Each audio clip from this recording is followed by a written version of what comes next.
特工受傷。個女人駕駛嘅黑色私家車喺國會山莊外一度被警方包圍，但司機突然後退，撞到後面嘅警車後逃走，撞傷一個警員。警員連開7槍，但未能阻止司機，有警員開車從後追捕。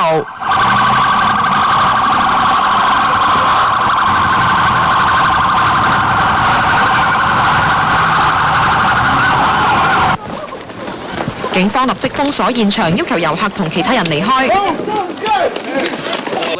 最終女司機喺國會山莊附近落車，被警員擊斃。車上有一個1歲女仔，佢並冇受傷。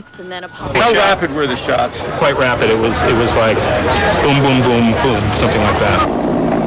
當時國會正開會討論聯邦政府局部停運嘅問題，亦都有議員見到事發經過。And then a police officer comes charging towards me, yelling to stop, stop, and stop. And then as he got closer, he said, are you a member of Congress? And I said, yeah.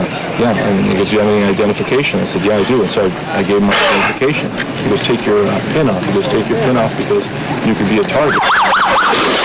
有執法人員揸車追截期間撞到路障受傷。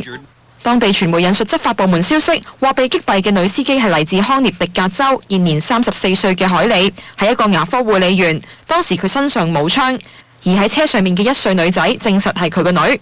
當局相信海莉有精神問題。事發當地星期4下晝2點幾，當時海莉揸車到白宮附近，並衝過警方架設嘅路障，警員沿住賓夕法尼亞大道展開追截。私家車喺國會山莊附近一度被警員截停，司機最後被擊斃。